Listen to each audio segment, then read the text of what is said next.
el internet, la conexión está lento, me demora unos minutos. Ya vamos a empezar la clase la semana 14. Voy a presentar el tema.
Profesor, no se le escucha.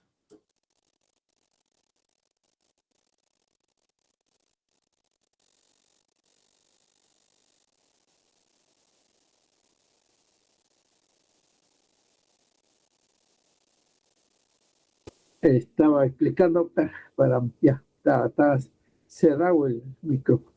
Ya, empecemos nuevamente. Ya. Ya estoy explicando y estaba apagado el micrófono. Entonces, decíamos que el rol y el papel del Estado, ¿no? En el resumen que presentamos, empieza con el concepto de sistema tributario. Entonces, el sistema tributario es el conjunto de instituciones, leyes o normatividad, ¿no? Leyes y principios, ¿no? Instituciones, leyes o normas y principios que permiten asegurar la transferencia de recursos financieros, de dinero, de las personas naturales y de las personas jurídicas que son las empresas. ¿A quién le aportamos esa tributación? Al Estado.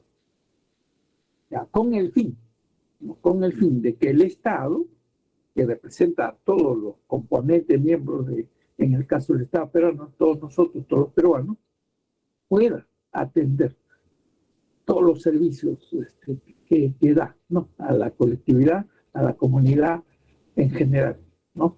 Acá se dice para sufragar el gasto público, ¿no? Ya servicios de salud, educación, seguridad, programas sociales, en fin, ¿no?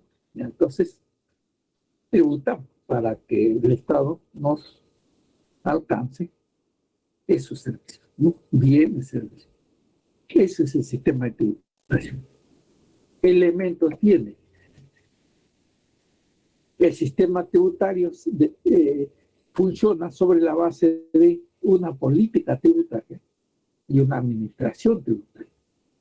la política tributaria es aquellos, digamos, aquellos instrumentos con los que el Estado va a asegurar que aportemos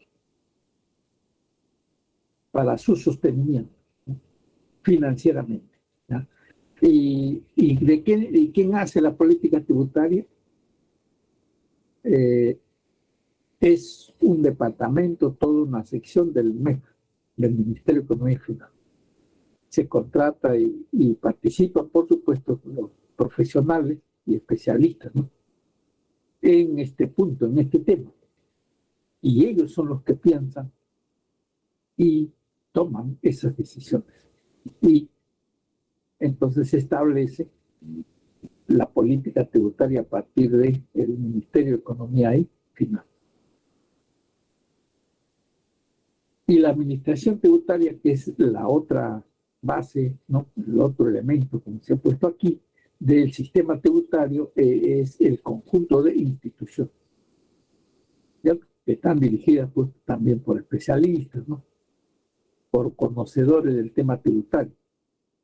Nos referimos a una superintendencia de administración tributaria, por ejemplo, ¿no?, que recauda, que sanciona también a los que incumplen las leyes o códigos tributarios, que no pagan sus impuestos teniendo que pagarlos, ¿no? O sea, que les alcanza a pagar y no pagan, ¿no? Entonces es una, ya, digamos, le advierten que hay falta.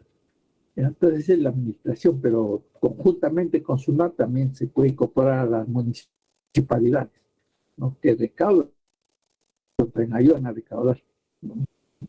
Y habría que adicionar al Banco de la Nación. Y el Banco de la Nación es el banco que atiende las obligaciones, los pagos que el Estado tiene frente a sus proveedores, a sus trabajadores, las remuneraciones mensuales de todos los trabajadores que laboran en el sector público.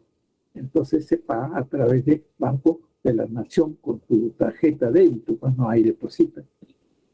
Ya, entonces todo eso es como se dice, la administración tributaria.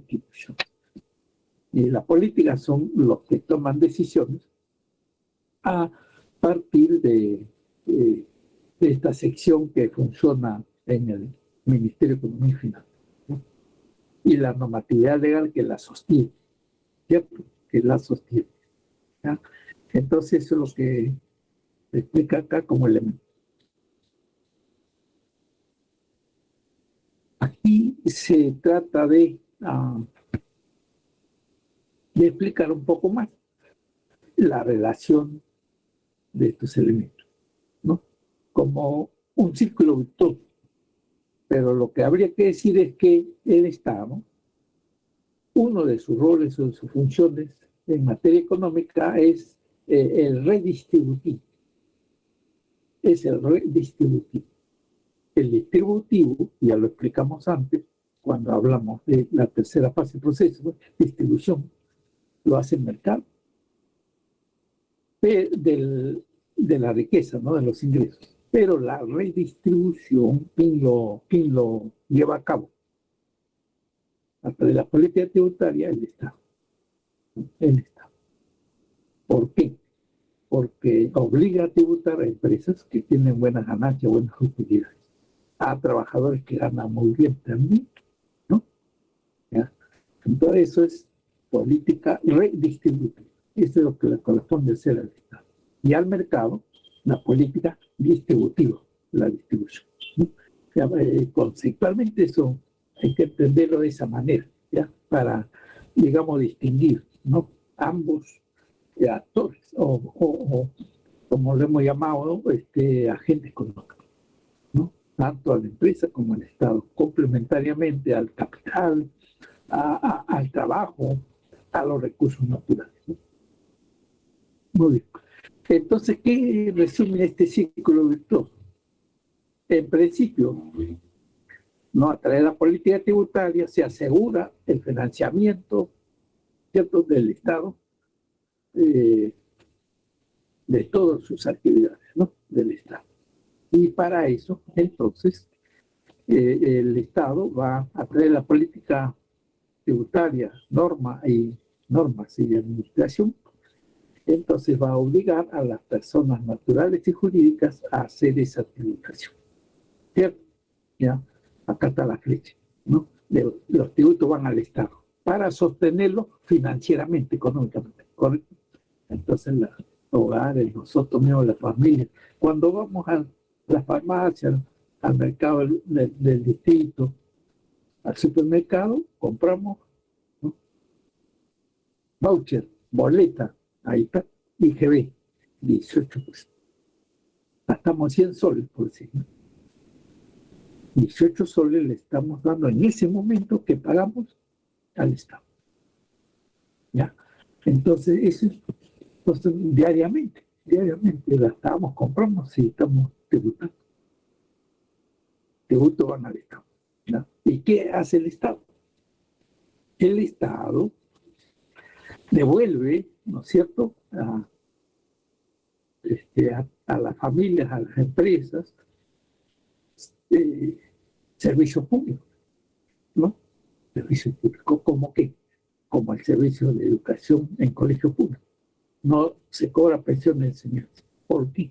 Porque la sostenemos financieramente pagando nuestros tributos. ¿Cierto? El servicio público. Ya. Atención de salud, seguridad,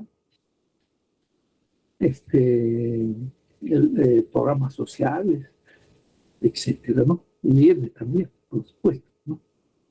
Entonces, para sostener el programa Caliguarma, por ejemplo, alimentación, bueno, a niños de hogares pobres, pobres, pero bien, que alcanzarle a las ollas comunes.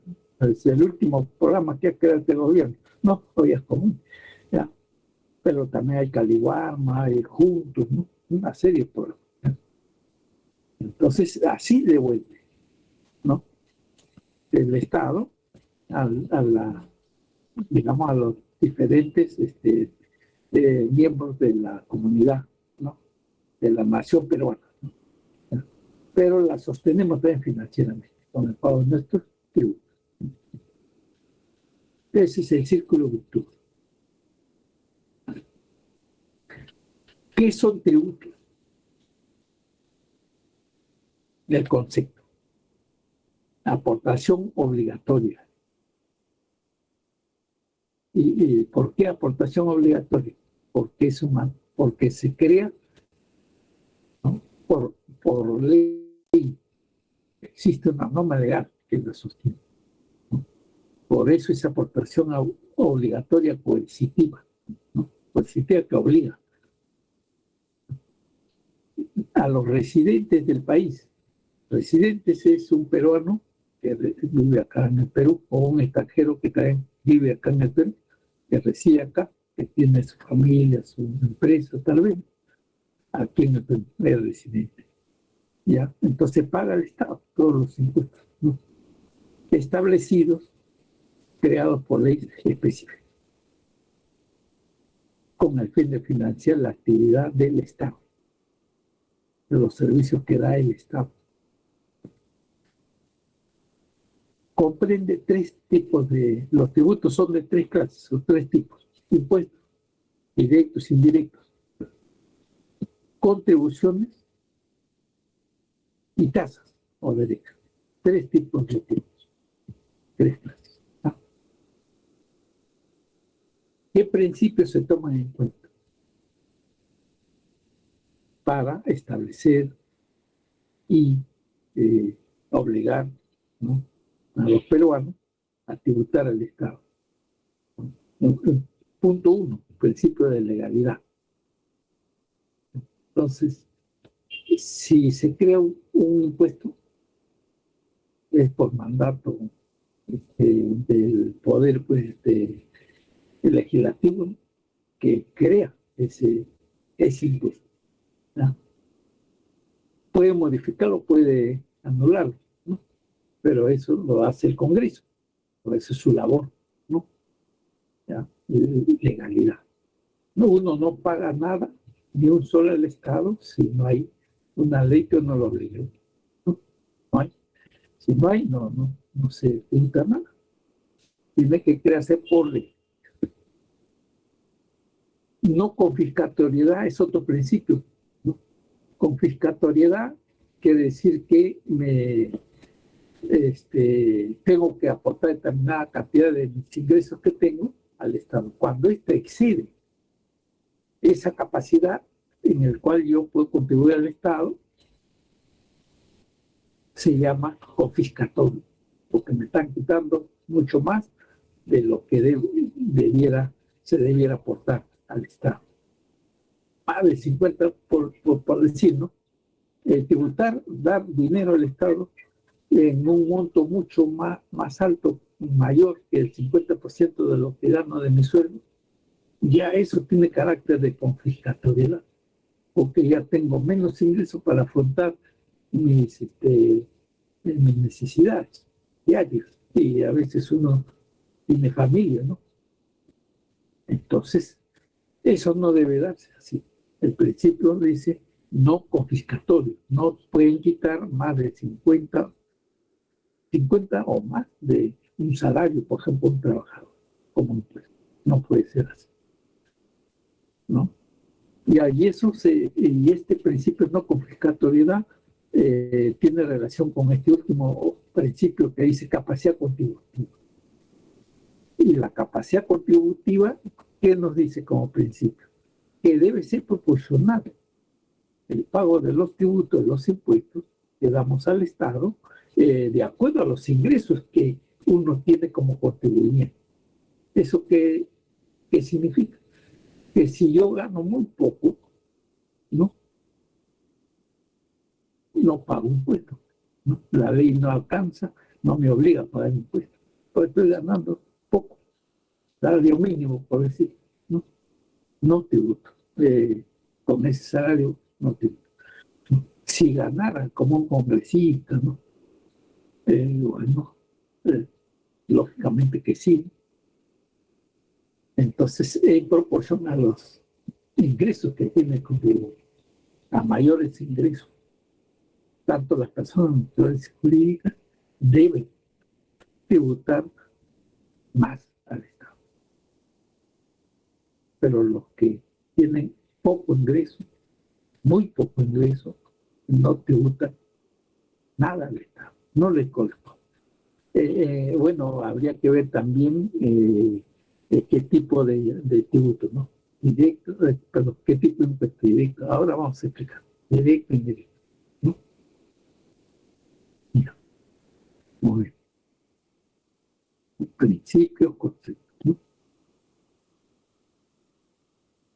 Aquí están las tres clases que mencionamos de los tributos, ¿no? Impuestos directos, indirectos, contribuciones y tasas, ¿no? Los tres, ¿ya? Y explicamos cada uno de ellos.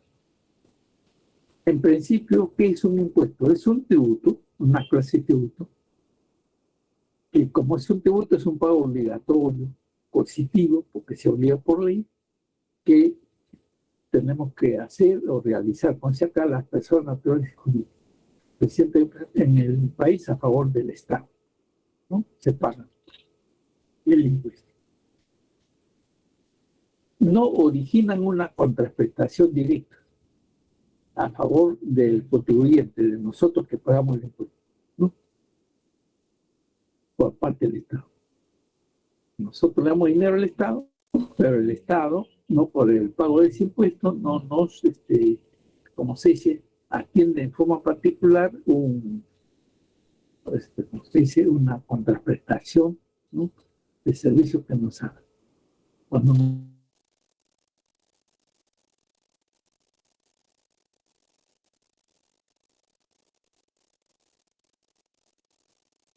digo colación, ¿para qué?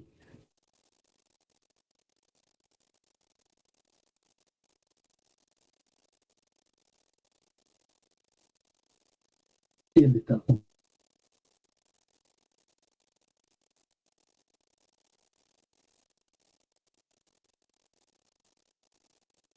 Ese sacador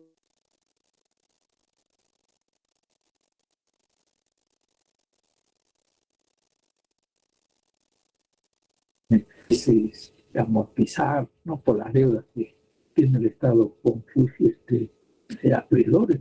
Es otro rubro, ¿no? Que hay que atender. Bienes para los diversos programas sociales o servicios que hay al Estado, ¿no? Educación, salud. Ay, se gasta ahí, ¿no? Para eso. Entonces, la atención es para todo.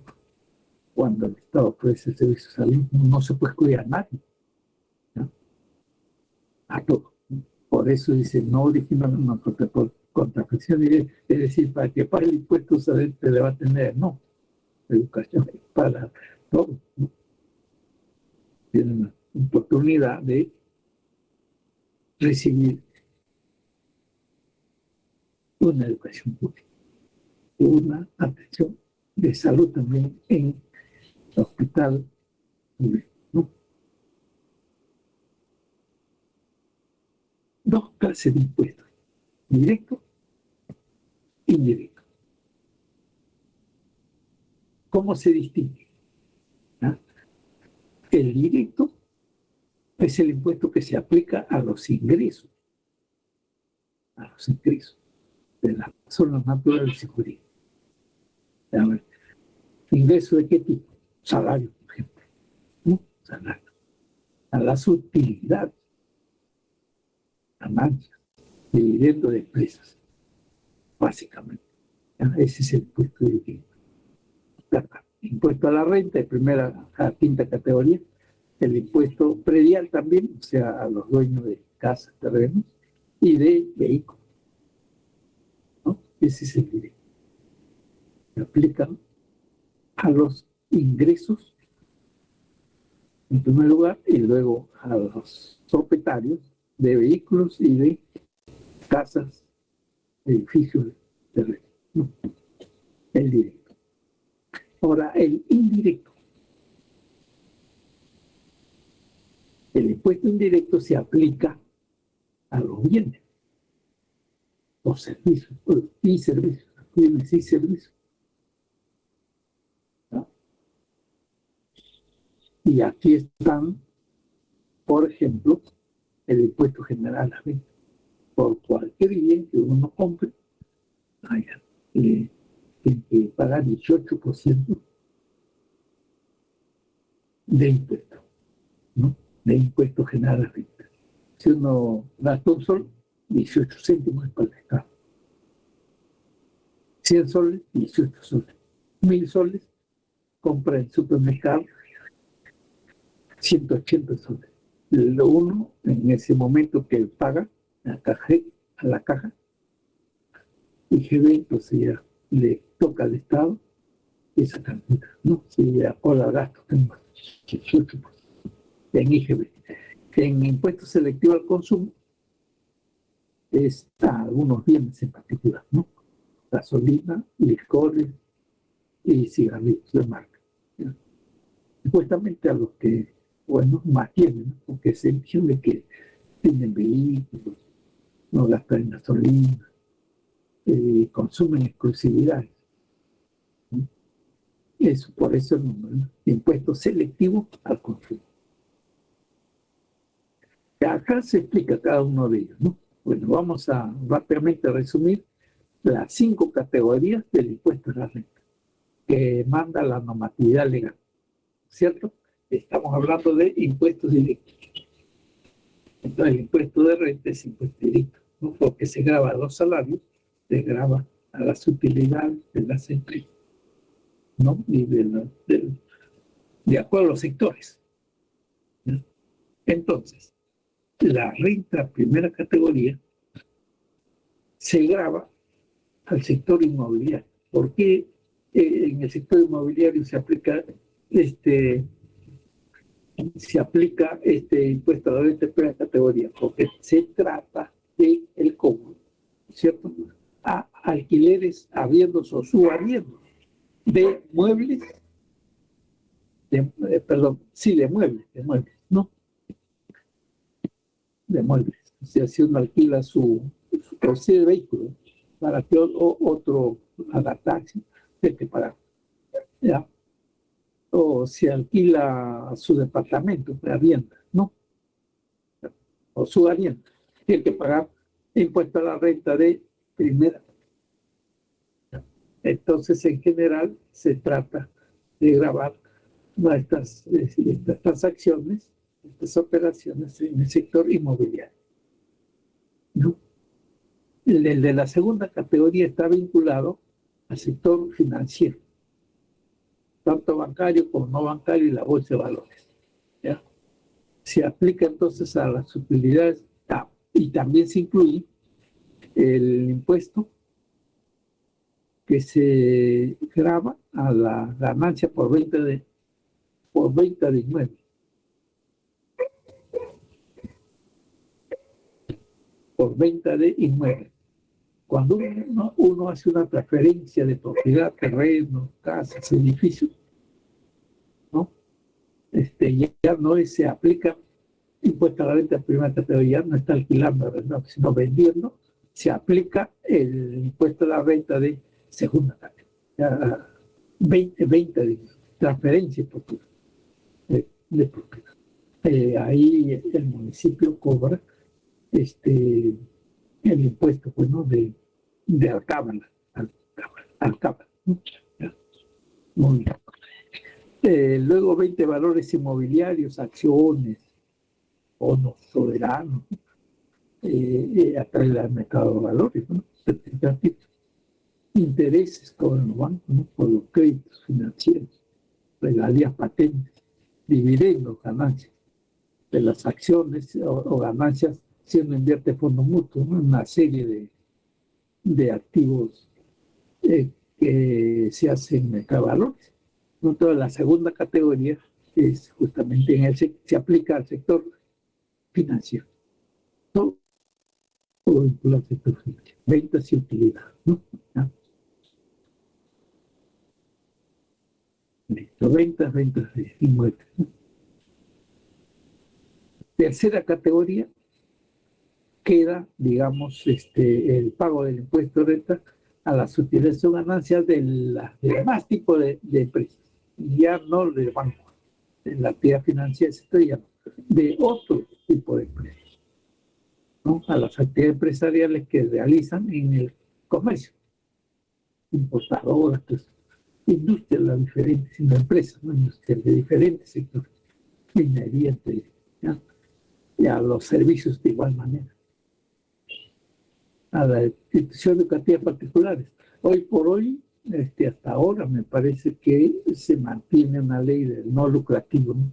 Si declaran que no es lucrativo su colegio particular, no pagan la renta, pues es parte de su ganancia. Están dejando de tributar, pero ya pues se quedan como ganancias. Aunque eso ya debe eliminarse, porque sí lucran con el servicio educativo, las universidades privadas, los colegios privados, ¿no? Porque las cobros de esas pensiones, algunos son bastante elevados, ¿no? Entonces eso está acá. Tercera categoría, impuesto a la renta, tercera categoría. ¿Ya? Y el de cuarta, los ingresos, los salarios de trabajadores independientes, ¿ya? Como personas naturales. Estos no son empresas.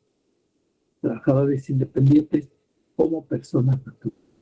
Y ahí ya viene, pues, el profesional, ¿no es cierto?, que da asesoría contable, jurídica, médica, ¿no? Puede ser también un artista, un técnico, ¿no? un, un, eh, uno que hace taxi. Entonces él mismo ese espacio de trabajo, ¿no? Trabaja de manera independiente, ¿no? También los ingresos de los trabajadores del Estado con contrato CAS también están acá. Contrato CAS, contratación administrativa de servicios, cuarta categoría. Impuesto a la renta y cuarta categoría. Ahora, el de quinta, se aplica a trabajadores dependientes. ¿En qué sentido? En el sentido que el pago o remuneración que se recibe es de la empresa en el que labora, de los dueños, mejor. Y en el caso que uno labora para el Estado es el Estado, ¿no? El que paga esa obligación, ¿no? Entonces, y que tiene que sobrepasar un nivel, un umbral establecido por la SUNAT, una Superintendencia Nacional de Administración Tributaria establece, ¿no?, que al año debe ganar más de 7 UIT un trabajador para que recién pueda aplicársele el impuesto de renta de quinta categoría. Es decir, más de la UIT está 4.600, multipliquémoslo por 7, ¿no? Poco más de 29.000 soles mensuales. Anuales. Mensuales un poco más de 2.600, más o menos, 2.600, 700, ¿no? Por ahí, mensual. Si uno gana más que eso, entonces recién se le comprende la aplicación, les toca pagar el impuesto de renta de quinta categoría. Si gana 7 ITs o menos, está exceptuado, no paga el impuesto de renta de quinta categoría. No está obligado, no le alcanza la ley de tributación. No le alcanza. Si gana 7 ITs o menos, esto en el impuesto a la renta de quinta categoría se establece ese umbral, ese límite. Más de 7 UIT. ¿Ya? Todo eso acá ha faltado ponerlo, ¿no? Pero ya ustedes en su resumen no agregan eso, ¿no? Porque es parte, ¿no?, del impuesto a la renta de quinta categoría. Más que gana más de 7, a él le toca pagar. A ese trabajador le toca pagar, ¿no? Por ejemplo, un congresista está en 15.600, ¿no?, mensual, y así le corresponde, ¿no? Aparte tiene otros ingresos, ¿no? Muy bien. El impuesto directo, ¿no? Ciertos impuestos a la renta de primera a quinta categoría son impuestos directos. Ahora, otro impuesto directo es el impuesto predial no empresarial, que se grava a los propietarios de terreno, de casa. ¿Quién lo grava? ¿Quién nos dice que hay que pagar?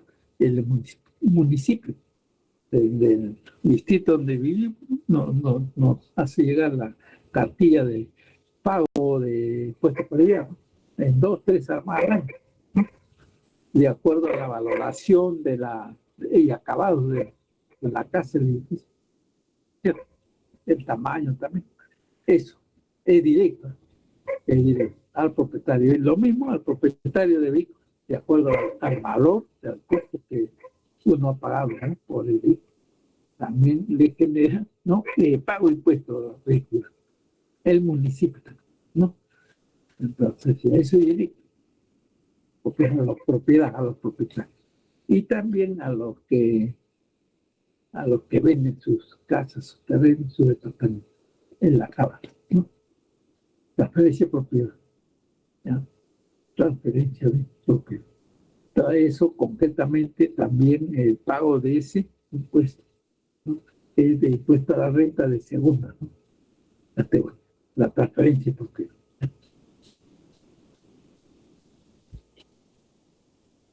Ya, eso es directo. Ahora, el indirecto es el IGB, Impuesto General a la Venta, 18%. ¿No? De cualquier bien que uno compra, allí va a aparecer en la boleta correspondiente ese monto, ¿no?, 18% que estamos tributando al Estado. ¿No? También se incluye a la prestación de servicios, prestación, dice, utilización de servicios, ¿no?, que es el equivalente al país. También cuando va al cine, ¿no?, con toda la familia gastó 100 soles. Ya, para entrar, ¿no?, para niños, adultos. Ha gastado 200 soles de entrada, 18% del IGB. Si ha gastado 200, ¿cuánto tiene que pagar? 36 soles, ¿no? Por cada 100 soles es 18 soles. ¿No? Si son 200, son 36 soles de impuestos IGB por ir al sitio con toda la familia. ¿Ya? Luego el ICC y ISC, como le decía, son impuestos a bienes exclusivos de marca, de licores y de cigarrillos y de vehículos. El vehículo aparece acá por la gasolina. No es que el vehículo ya es indirecto, no al propietario, pero la gasolina es el que está dentro de este grupo impuesto selectivo al consumo, ¿no? De bebidas de marca, digamos, ¿no? Entonces, esto indirecto porque se aplica a los bienes, en principio. El concepto es eso, el indirecto. En cambio, el impuesto directo se aplica a los ingresos, a las utilidades de empresas, a la propiedad no vehicular y de casas, terrenos, edificios. El directo. Y también el arancel es indirecto, pues se aplica a los bienes que compramos del extranjero, ¿no? Y que lo traemos al país.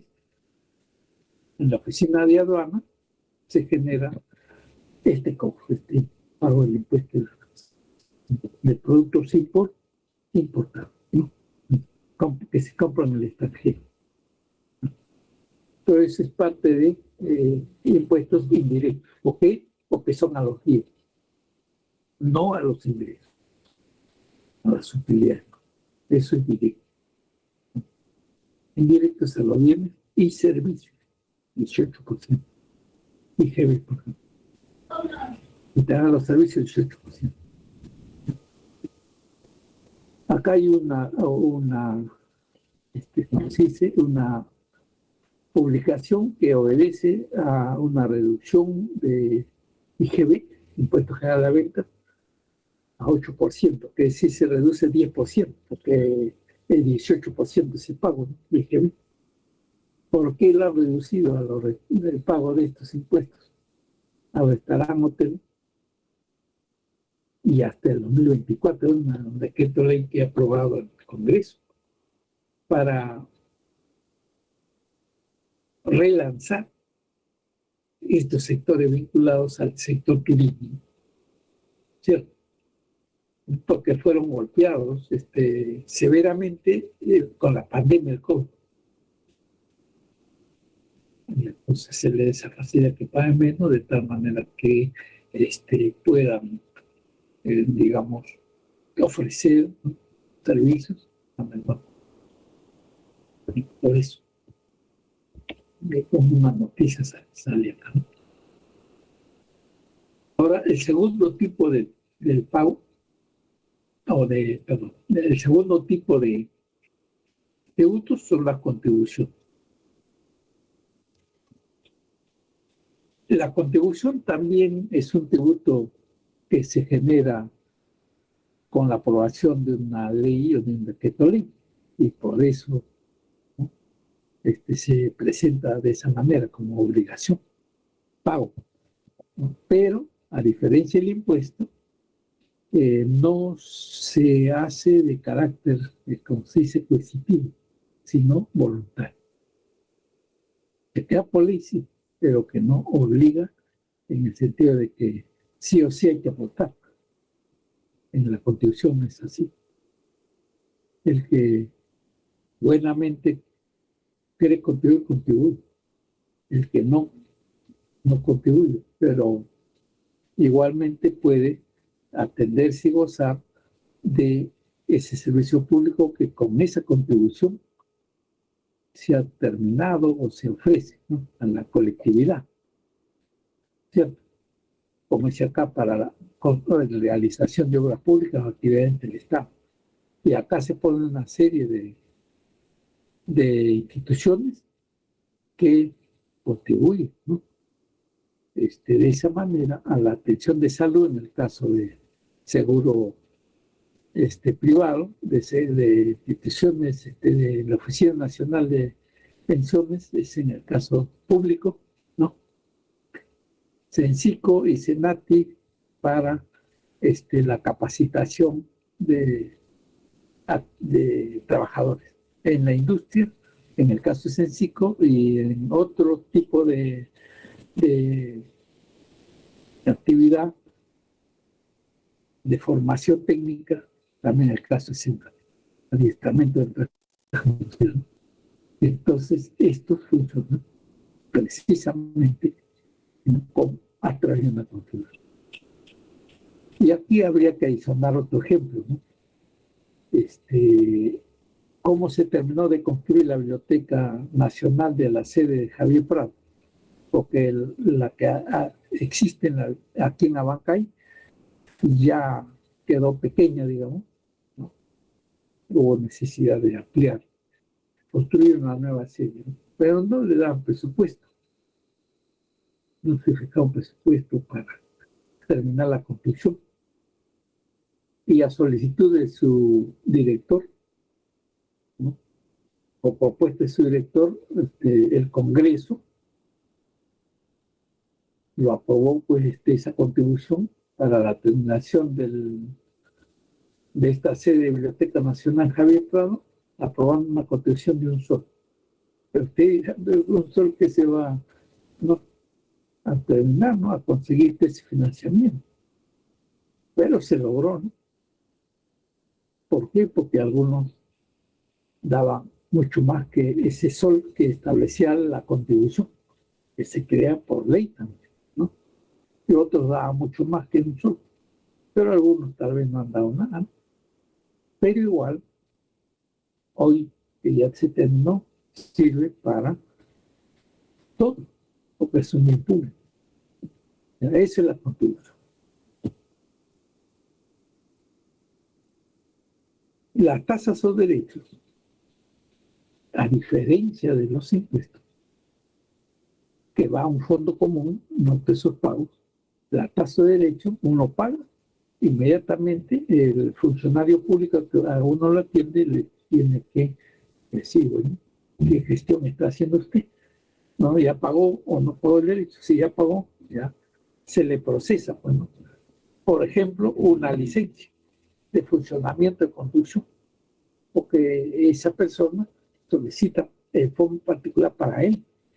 Entonces el Estado dice, ya tiene su licencia, su negocio, para construir, etc. Ya, eso es contraprestación efectiva. En el caso de la tasa de derechos, sí identifica a la persona que paga y le atiende y le resuelve de esa manera el problema, ¿no? Si usted quiere postular a San Marcos en unidad pública, ¿no?, y hay un requisito que es que tengan el voucher de pago de postulación a la universidad pública. Es un derecho también. El que no paga no puede postular. El que paga se le atiende el derecho. En ese sentido genera prestaciones efectivas, ¿no? Entonces le da luz verde para que postule a una universidad pública, ¿ya? Está sobre derecho. Y para sacar un duplicado de igual manera, ¿no?, pagar a Renier, no, perdón, al Banco de la Nación. Y uno ya con ese pago a Renier dice, ya pagué el respectivo, ¿no?, pago por duplicado. Entonces Renier lo atiende a uno, ¿no? Está listo tu duplicado, uno va y reclama. No, eso es, como se llama, este impuesto tasa o derecho, porque inmediatamente lo atienden. El otro ejemplo es el arbitrio, que a la municipalidad le pagamos todos los meses gira el pago de arbitrio, luz pública y recojo de residuos sólidos, ¿no?, la basura, ¿no?, en términos comunes, ¿no? Entonces todos los días, a distintas horas del día, el municipio envía los carros recolectores al domicilio, ¿cierto? Y, bueno, ojo, ¿no? Eso es contraprestación directa y efectiva. ¿Por qué? Porque estamos pagando un impuesto, una tasa de derecho, ¿no? Son ejemplos. Presión tributaria, presión, ¿no? Es esta formulita la presión. Acá se explica. Indicador macroeconómico ¿no? Porque se refiere a toda la economía del país, el que relaciona recaudación total de impuestos o de tributos, ¿no? Tributos, bueno, los tributos son impuestos, contribuciones, tasas, ¿no? La recaudación de tributos, total de tributos en el numerador, ¿no? Acá se le pone impuestos, pero no está completo. Recaudación total de tributos, numerador, sí debe ir. Sobre el PBI total, ¿no? En un año, por decirlo, por ciento, porque se expresa en términos porcentuales. El presión tributaria, entonces, actual de Perú, tenemos algo próximo a 17%, 16, 17%. Es que es bajo en relación a otros países vecinos, ¿no? La región latinoamericana, porque de todo el promedio de la región de América Latina y América del Sur está en 27, más o menos, por ciento de esa presión. En Perú estamos 10 puntos abajo, 16, 17%. ¿Por qué recaudamos mucho menos que Brasil, Argentina, Bolivia, Ecuador? ¿Por qué tan abajo? Explicamos luego ya. ¿Cómo se mide la presión tributaria? A través de estos dos indicadores, el total de recaudación tributaria y PIB, ¿no? Es una ratio, un cociente, por ciento.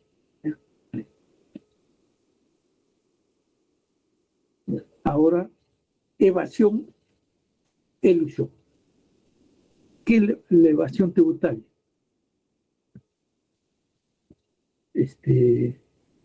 Contrabando. No pagar la obligación del impuesto. Cuando es contrabando no se paga. O sea, se burla la seguridad, el cuidado, ¿no?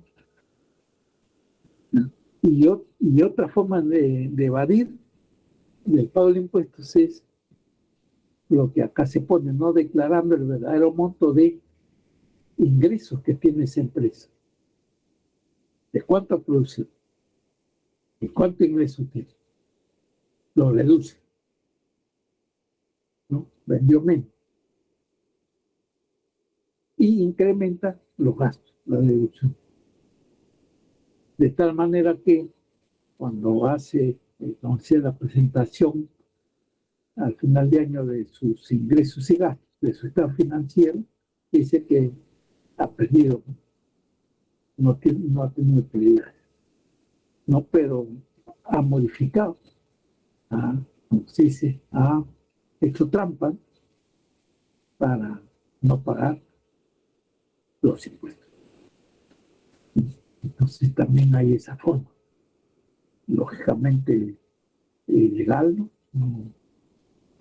No se trabaja honestamente, ¿no? Pero hay algunas empresas o malos empresarios. Entonces, pues, y eso es evasión. Y la elusión es una forma de burlar de no pagar los tributos. ¿Por qué razón? Porque arguyen, ¿no? O toman en cuenta algún dispositivo legal que les permite a ellos querellar al Estado para no pagar puntualmente o finalmente no pagar, tomando una ley, ¿no? Que, como en el caso de la ley de estabilidad tributaria, por ejemplo, ¿no? Que se creó en el gobierno Fujimori, ¿no? En el primer gobierno de Fujimori, porque se iba a la tercera reelección en 1990. Y en base a esa ley, hay grandes empresas, como Telefónica y otras, que deben millones al Estado, valiéndose a esa ley de estabilidad, ¿no? Que se dio en ese momento para atraer a la inversionista, darle cierta facilidad. Pero ya ellos lo han tomado como que ya hizo, ya se estableció así, y ya no, y ya, ya no tienen esa responsabilidad de pagar, ¿no?, al Estado. El Congreso lo debe eliminar, porque ya no pues son esos primeros momentos de atraerse inversionista extranjero, pues ya ha hecho tanta ganancia que ya esa ley, como se dice, ya cumplió su objetivo. Pero en base a eso, no paga. Deben millones de tributos al Estado, de impuestos. Esa es eso.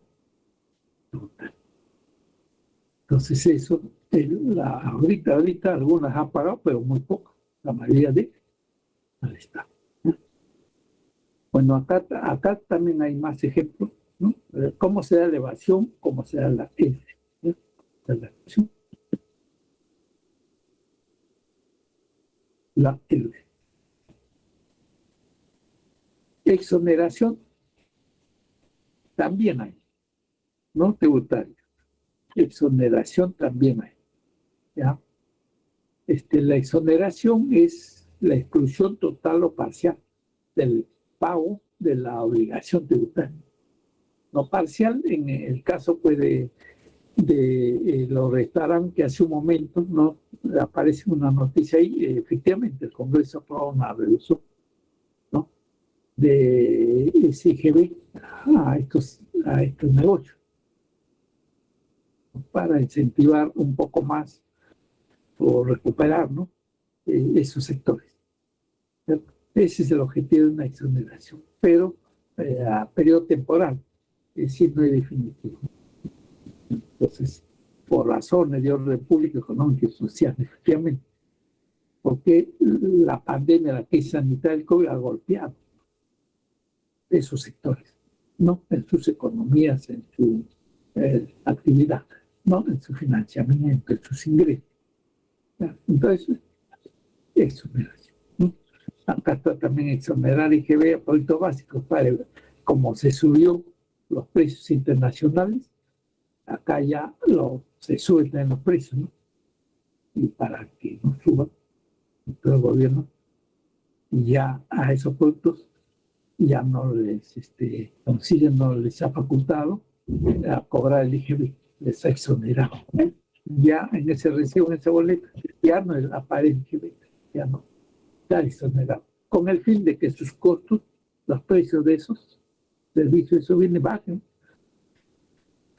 Pero los que las empresas, ¿no?, y los negocios que reciben este subsidio, ¿no?, esta exoneración del gobierno, el Estado a veces no la sinceran bien, ¿no?, y siguen cobrando lo mismo. Y por lo tanto, pues aprovechan de quedarse ¿no?, para incrementar su ganancia, ¿no?, con esta reducción del IGB, porque el Estado deja de recaudar. ¿No? Ya. Para finalizar la clase, SUNAT, ¿no?, Superintendencia Nacional de Administración Tributaria. Es la institución recaudadora del Estado y sancionadora también, ¿ya? Cumple esa función en materia tributaria, ¿no? ¿No? Hasta sus funciones. Primer punto, administrar, procede de recaudación, fiscalización, tributo interno, ¿no? Recaudar y fiscalizar. Controlar y fiscalizar tráfico de mercancías, ¿no?, todas las transacciones a los cuales rige el código tributario, en el sentido de que todos los negocios hoy les ha puesto un plazo de que deben emitir sus recibos electrónicos. ¿Por qué? Porque eso actualmente ya se ha generalizado, ¿no?, digamos, transacciones virtuales, y también, lógicamente, el otorgamiento de comprobantes virtuales, boletas electrónicas, en todos los negocios, todo. ¿Ya? Entonces, eso es una control electrónica. Desarrollar un programa de información, divulgación, capacitación, de que todos los que nos corresponde pagar tributo e impuestos lo hagamos puntualmente. No, eso es algo así de una sensibilización a todos, no la gente debe conocer, ¿no?, esas obligaciones que como persona natural jurídica debemos de cumplir, ¿no? Ya. Otro, ejercer acto de coerción necesario para el pago de deudas. Es decir, si el SUNAT sorprende a una empresa ante la denuncia de un cliente de que no le ha entregado su boleta, factura, ¿no? Física o electrónica, lo sanciona con multa. Y si es renuente, cierra el negocio, ¿no? Temporalmente, y si sigue cayendo en lo mismo, definitivamente, ¿no? Eso es lo que hace SUNAT. Entonces, por eso dice, ejerce acto de coerción, no demanda ante el Tribunal Fiscal. Y si ahí se comprueba todos esos hechos, ¿no? No ha cumplido la empresa, no emite boletas, no lo sanciona fuertemente. ¿Ya? Bueno, acá al final es sancionar, ¿no? Quienes contravengan o no cumplan con esas obligaciones, ¿no? Tributarias. Aduaneras. Listo. Ahí le falta un punto, un presupuesto general de la República. Ya. Ya estamos recuperando los minutos iniciales. Disculpen, alumnos, que me demoré porque mi dato está lento, ¿no? Para ingresar. Ya. ¿Qué es el presupuesto general de la República? ¿No? Todos los ingresos, de un lado, y todos los egresos que va a tener el Estado en un periodo anual, ¿no? Se aprueba un año antes o unos meses antes de que entre en ejecución. Se formula. Ese puede ser el presupuesto, ¿no? ¿En qué consiste? ¿Cómo está constituido el presupuesto general de la República? En principio, todos los jefes de pliego de todos los, se puede decir, de todas las niveles que comprende el Estado, desde gobiernos locales, regionales, gobierno central y instituciones autónomas, constitucionales, como Contraloría, las instituciones reguladoras, el Poder Judicial, las universidades, sus principales cabezas, o sea, rectores, ministros, ¿no? Formulan su presupuesto. Su presupuesto. ¿A quién? Al ministro de Economía. El ministro de Economía, especialista en el tema, resume todas sus propuestas y ya hace un consolidado de un documento que se llama Presupuesto General, lo presenta al Congreso. Los congresistas ahí revisan, ¿no? Hacen ajustes, algunos ajustes más, ya lo acuerdan como ley general de presupuesto o de la República. No, así funciona.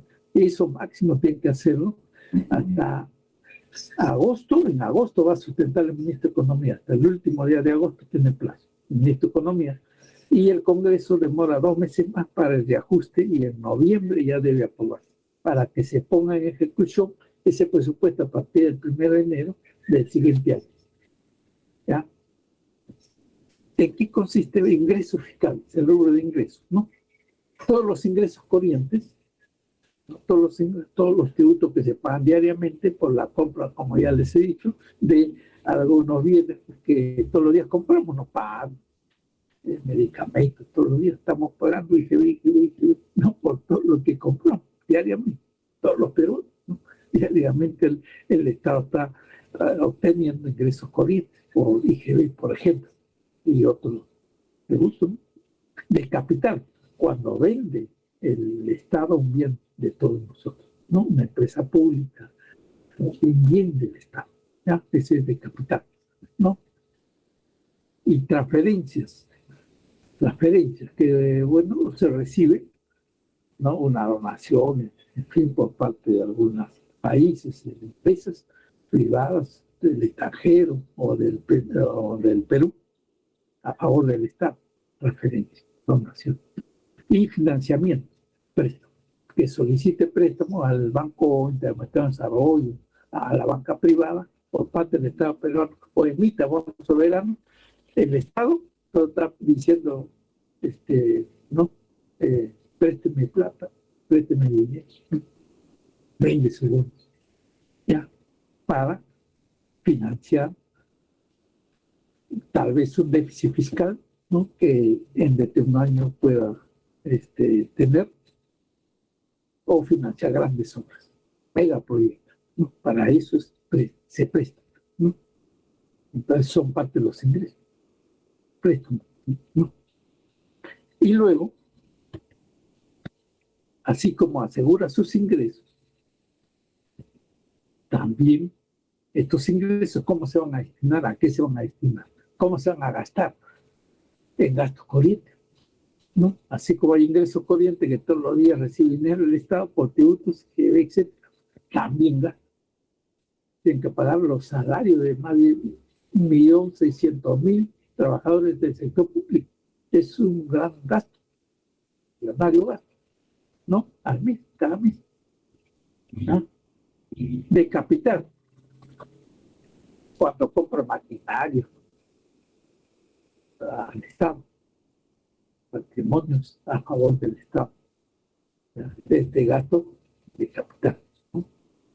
Servicio de la deuda, tiene que devolver los préstamos que ha obtenido, amortizar y pagar los intereses al Fondo Monetario, al Banco Mundial, al Club de París, que son bancos privados extranjeros, a los que han comprado bonos soberanos, a ellos hay que pagarles intereses, ¿no? Por esos préstamos que ha recibido. Y reserva de contingencia, ¿no? Con manejo del Estado. ¿Ya? Eso no, uno hace un balance, ¿no? Tanto recibir ingresos, tanto gasto. Lo ideal es mantener el equilibrio, ¿no? Déficit cero, ¿ya? Entonces tengo 1.000 millones de ingresos de fiscales, gasto los 1.000 millones. No tengo déficit fiscal cero, equilibrio.